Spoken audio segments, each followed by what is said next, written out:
at 5:40 in the evening on July 1st, 1944. Saint-Germain-en-Laye, France. The sunset looks like coagulating blood spilling through the tall Louis XIV-era windows. And pooling on the oak floor of the Field Marshal's headquarters, dust motes dance in the shafts of light, looking like ash. Looking like the drifting ash of a burning world. The room is terrifyingly quiet. The only sound is the heavy, dull ticking of a wall clock.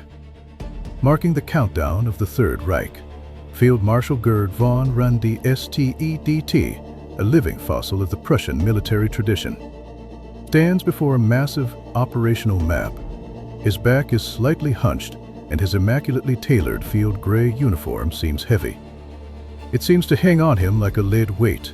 On the map, the blue markings that once represented the impregnable German line have been shredded by a swarm of angry red arrows. Those arrows represent Americans, Britons, Canadians spreading like a virus. From the coastline into the heart of Normandy, the telephone rings. The sound is sharp, jagged, cutting through the silence. Cutting through the silence like a death warrant. Von Rundstedt extends a hand, the skin paper thin and spotted with age, and slowly lifts the receiver. Through the static comes the voice of Field Marshal Wilhelm Keitel. Keitel is calling from far away. Calling from thousands of miles away, from the Wolf's Lair in East Prussia, a bunker complex hidden deep within gloomy forests. Hidden deep within gloomy forests and swamps. Field Marshal Keitel's voice trembles with the specific neurosis of a man trapped. Trapped in a concrete box, isolated from reality. Cherbourg has fallen. The fighting in Cannes is critical. The Führer wants to know. What is the situation? What should we do? Von Rundstedt does not answer immediately. He grips the receiver, his eyes staring past the map. Out the window toward the western horizon. Out there, a few hundred kilometers away, his soldiers are burning in hedgerows, dying on cratered moonscapes, being pulverized by a steel juggernaut. The air in the room freezes. The aides and staff officers hold their breath. They see the muscles in the old marshal's face twitch, a spasm of pure rage mixed with infinite sorrow. Then, a roar explodes. In the common post, like an 88mm shell piercing the facade of professional calm. And the war, you idiots. What else can you do? He slams the phone down. That slam shattered the last dignity of Nazi Germany. It broke the career of a man who had lived for war. But to understand the crushing weight of that scream, we must rewind. We must go back 25 days. We must open the gates of hell and see exactly what human tragedy unfolded on the soil of Normandy to force this cold, disciplined Prussian to speak such a suicidal truth. Time reverses to June 6, 1944, D-Day. For the German soldiers manning the Atlantic Wall, the dawn did not come with the sun. It came with death. For months, the propaganda machine had promised them an impregnable fortress of concrete and steel. But inside the bunkers, the soldiers smelled only damp, molten fear. Who were these men? They were the rejects of the Eastern Front, broken by winter and shrapnel. They were 40-year-old reservists with lined faces. They were the Ost-Erntes-Up-Pen, coerced volunteers. From the Soviet Union, they clutched captured French rifles or machine guns dating back to the First World War and stared out at the gray Atlantic, and on the horizon, a metal storm unlike anything in human history was gathering in the pre-dawn darkness. The sky was torn open, not by lightning, but by the roar of 10,000 aircraft engines. It was a low, vibrating bass note that shook the teeth in their skulls. Then the earth began to convulse. The naval bombardment began. This was not a skirmish, it was a geological event. The USS Texas, the Arkansas, the Ramillies, Steel, Leviathan, and Ness unleashing their main batteries. Every shell that landed arrived with a chaotic shriek, erupting into a geyser of soil, concrete, and debris. Trenches turned into graves in a heartbeat. Bunkers that had stood for years were flipped into the air. Like cardboard toys, at Omaha Beach, when the first waves of the American 1st and 29th Infantry Divisions dropped their ramps, they were met by manic fire of the German 352nd Infantry Division. But this was not a battle of equals. This was a slaughter that transformed into an irresistible crushing force. German machine gunners locked their fingers on the triggers of their MG-42s. The barrels glowed cherry red, hissing as they were frantically swapped out. This weapon, the Hitler's Bustwa, capable of spitting 1,200 rounds a minute, drew ippers of death across the sand. The surf turned a murky, frothy brown with dark fluid. Bodies bobbed in the tide like driftweed. But no matter how many they killed, more ships appeared. It was an infinite assembly line of war.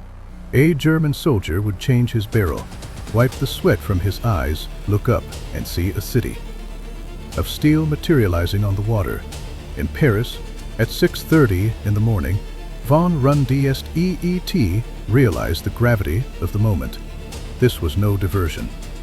Diversions do not come with paratroop drops of this magnitude. Diversions do not have the sky blackened by battleships. This was the end game. In this decisive hour, von Rundstedt made the correct tactical calculation. He had to commit the armored reserves immediately, right now. Behind him, hidden in the forests, crouched lethal animals, the 12th SS Panzer Division Hitlerjugend and the fully mechanized Panzer Lehr Division. The 12th SS was a unit of fanatic teenagers, boys raised on wolf's milk and Nazi ideology, commanded by hardened veterans of the Russian front. They were equipped with the finest Panther tanks. They sat in the tree line, engines idling, tracks biting into the dirt, waiting to be unleashed. Waiting to tear the fragile Allied beachhead apart before it could solidify. Von Rundstedt grabbed the phone and issued the standby order. But an invisible iron curtain slammed down between him and his tanks. That curtain was Hitler's insanity. The standing order was absolute. No Panzer Division moves without the 4 arrest personnel authorization. The request was flashed to the Berghof. It was 9 o'clock in the morning. The beaches were a meat grinder, but at the Berghof, the curtains were drawn. Hitler was asleep. It is a detail of black comedy so absurd it defies belief. The greatest warlord of all time was sleeping off a dose of strong sedatives. Because he had stayed up until dawn watching movies, his adjutant Tess, generals with gold braid on their shoulders, paced the hallway. Like terrified schoolboys, no one dared to knock, no one dared to wake the monster. They feared his morning temper more than the invasion. Time dripped away like blood from an open artery. Every hour lost meant more Sherman tanks rolling onto the sand. It meant more anti-tank guns dug in. It meant the logistical tail of the Allied armies was anchoring itself to the continent. Frontline German commanders screamed into their radios. Where are the tanks? Where is the armor? The only answer was static. Inside their stifling steel hulls, the young SS tank crews checked their watches, sweating, watching the sky fill with Allied planes. Grinding their teeth in impotent fury, Hitler did not wake until noon. Even then, he hesitated. He clung to the delusion that Normandy was a trick, that the real army under Patton would land at Calais. He hoarded his tanks like a miser clutching gold coins. It was not until 4 o'clock in the afternoon, 10 hours after the landings began, that the release order came. But it was too late. The sun was high, the roads were dry, when the massive columns of Panther tanks finally roared onto the French roads. They did not find open asphalt. They found the Allied air force waiting for them. The skies belonged to the Typhoons and the P-40 7th Underbolts. These fighter bombers circled like vultures. The moment they saw dust rising, they dove. Rockets shrieked down, slamming into the thin top armor. Of the tanks, heavy bombs flipped 60-ton Tigers upside down like turtles. Fuel trucks exploded in fireballs. Ammunition cooked off. This was not a deployment, it was a death march.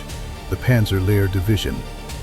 The elite of the German army lost 20% of its vehicles before it even saw an American soldier. Von Rundstedt sat in his headquarters, listening to the damage reports. He knew the window had closed. The golden 24 hours, the only chance to push the Allies back into the sea, had been swept away by a drugged dictator. If D-Day was a grand epic, what followed was a dirty, claustrophobic butchery. The Allies had landed, but they immediately slammed into a geographical nightmare, the Bocage. This was not the open plains of Russia. This was a maze. For centuries, Norman farmers had divided their fields. With earth banks stopped with thick, tangled hedgerows, the roots were ancient, turning the earth mounds into natural fortifications stronger than concrete. Every field was a closed gladiator arena. Every sunken lane was a kill zone. Here, the German soldier demonstrated a terrifying tactical proficiency. Let us pull the camera in close.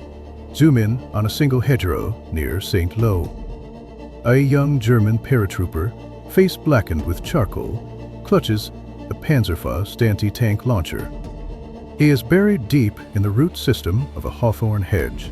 He breathes so shallowly that he is almost invisible. He can hear the squeal of American tank tracks grinding toward him, crushing the bones of the dead. A Sherman tank noses cautiously around the corner. In that split-second, the paratrooper fires. The warhead trails a jet of sparks, slamming into the Sherman's flank. There is a thunderclap of detonating ammunition. The tank instantly becomes a flame-throwing iron coffin. The crew inside does not even have time to scream before the fire consumes the oxygen. But this is just one moment. Immediately, American infantry swarm the position. Men throw grenades at each other from 5 meters away. MG-40s rip through the leaves, shredding wood and flesh alike. Mortar shells rain down, shaving the earth flat. There is no front line here. The enemy is everywhere. Bodies hang in the hedges, bloating in the summer heat, the stench of decaying ixing. With Cordoton diesel, this is the Bocage hell. Over at Cannes, the situation was even more industrial in its violence. This was the graveyard of the Panzers. Field Marshal Montgomery tried to smash through with massed armor. But he ran into the premier heavy metal of the Third Reich. Michael Wittmann, the legendary German tank ace, sat in his Tiger tank in the ruins of Villers Bocage when the British 7th Armored Division rolled into the village. Confident and unsuspecting, Wittmann launched his famous solo assault. The boom of the 88mm gun was the sound of judgment. One by one, Cromwell-lesson fireflies were torn apart, their armor shattered like eggshells. Wittmann moved like a wolf in a sheep pen, leaving a trail of burning steel that choked the sky with black smoke. But this was not a victory. It was a depletion. Germany was bleeding out. For every Tiger tank Wittmann destroyed, the Allies landed 5 more Shermans. For every veteran crew killed, Germany had no replacement. The German soldier in the trench was shaking, not just from the enemy in front, but from the terror above. The Allies unleashed strategic bombers on tactical targets. Thousands of tons of high explosives churned the ground. The ancient city of Cannes was reduced to a pile of crushed brick. German soldiers were buried alive in their foxholes. Their eardrums burst, their lungs torn apart by the vacuum waves of massive bombs. Von Rundstedt read the reports. The 352nd Division effectively annihilated. Panzerlehr gutted. 12th Thesis bleeding to death. It was a war of mathematics, and the numbers were screaming defeat, while the front line drowned in blood. The rear was staging a theater of the absurd. On June 17th, von Rundstedt and Rommel finally met Hitler. The location was the Wolfsess CH Lucht to bunker near Soissons. Hitler arrived, but he had not come to see the front. He had come to vent. When von Rundstedt saw him, he was shocked. The charismatic leader of the Nuremberg rallies was gone. In his place was a pale, stooped invalid. His left hand trembled uncontrollably. His eyes were bloodshot. Glassy and manic, Rommel, the desert fox, tried to use facts to pierce the delusion. Mein Führer. Rommel pointed to the map, his voice urgent. The enemy air force controls everything. Our supply lines are cut. Our tanks cannot move in daylight. You must come to the front. Do not speak to me of the front. Hitler cut him off, his voice rising to a screech. You only see the difficulties. What you lack is faith. Hitler began to pace the conquer like a trapped animal. He waved his arms, saliva flying, as he painted pictures. Of his hallucinations, the V-1 missiles are crushing London. The British are on the verge of collapse. The jet fighters are coming. We must hold every inch. Fight to the last man. The alliance will crack. Von Rundstedt sat in a chair, watching this performance through his monocle with icy detachment. He knew he was looking at a madman. V-1 missiles. They were militarily useless terror weapons. Jets. They were still prototypes. Hold every inch. That was a death sentence for the army. Midway through the conference, a stray V-1 missile malfunctioned and exploded nearby. The bunker shook. It was a grim irony. The 4 arrests, wonder weapon almost killing his own command. On June 29th, they tried one last time. This time at the Berghof, the Alpine retreat. Outside, the snow-capped mountains reflected in the serene lake. Inside, they argued about the apocalypse. This time, von Rundstedt broke his silence, as Hitler droned on about fanatical will and miracles. The old field marshal stood up. Mein Führer, his voice was gravelly, tired, carrying the weight of a man. Looking into the abyss, we must face reality. The war in the West cannot be won militarily. Continuing is suicide. We must seek a political solution. The room went dead. This was defeatism. In Nazi Germany, this was treason unpunishable by death. Hitler stared at von Rundstedt, the muscles under his eyes twitching violently. For a long time, he said nothing. Then, in a voice cold as the grave, "If you think that, it is because you are old. Your heart has failed. Mine has not. The German people have not." At that moment, von Rundstedt knew it was over. Not just his career, but the lives of millions of boys. So we return to July 1st, to the phone call, when Keitel, that's Eichefant, prattled on the line. Asking what should we do, images must have flashed through von Rundstedt's mind. The mountains of corpses on Omaha Beach, the charred skeletons of tanks in Cannes, the teenagers blown to pieces in the hedgerows, all the repression, all the anger, all the professional despair lest into that one moment of explosive honesty. End the war, you idiots. What else can you do? That sentence got the connection. It's Evert von Rundstedt from the regime. The next day, a telegram arrived. Hitler relieved him of command, citing health reasons, and awarded him the Knight's Cross. With Eau Cleves, it was the final courtesy, the final hypocrisy. But for the others, the end was far more brutal. Field Marshal von Kluge, who replaced him, lasted only weeks, suspected of negotiating with the Allies. He took a cyanide capsule on a roadside near Metz. His suicide note pleaded, "Show yourself now to be great enough to put an end to a hopeless struggle." Hitler read it and crumpled it up. And Rommel, the national hero, implicated in the July 20th plot to kill Hitler. Gestapo cornered him. On October 14th, 2 generals arrived at his home. They gave him a choice: a show trial and execution that would destroy his family, or suicide with state honors. Rommel put on his Afrikakorps uniform. He picked up his marshal's baton. He kissed his wife and son goodbye, and got into the black sedan. A few miles down the road, he crushed a glass vial of cyanide. Between his teeth, the greatest tactical genius of the war-eyed convulsing in a car seat. And von Rundstedt the man who saw it all. He survived. He sat in a cell at Nuremberg, and later in a POW camp, watching the ashes of the Reich settle. He watched Berlin fall. He heard of Hitler's suicide in the bunker. He watched Germany be sliced in half. Every word he had spoken came true. In 1953, von Rundstedt died in Hanover. On his deathbed, perhaps his mind drifted back to that evening on July 1st, to the dust motes in the light, to the phone in his hand. It was a gamble that was lost. Before the first dice were thrown, the bravery of the soldiers, the tactics of the generals. It was all meaningless sacrifice on the altar of a madman's strategy in the hedgerows of Normandy. Beneath the summer sun of 1944, a generation died for a lie. They thought they were defending their homeland, but they were merely delayed tactics for a fantasy. That phone call was the last scream of reason in an era of insanity. It was ignored, but it echoes down the corridors of history, deafening to this day. If this story moved you, please like this video and subscribe to our channel.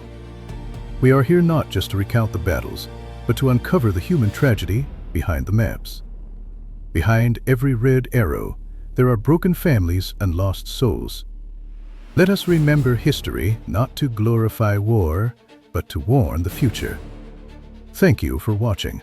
We will see you in the next documentary.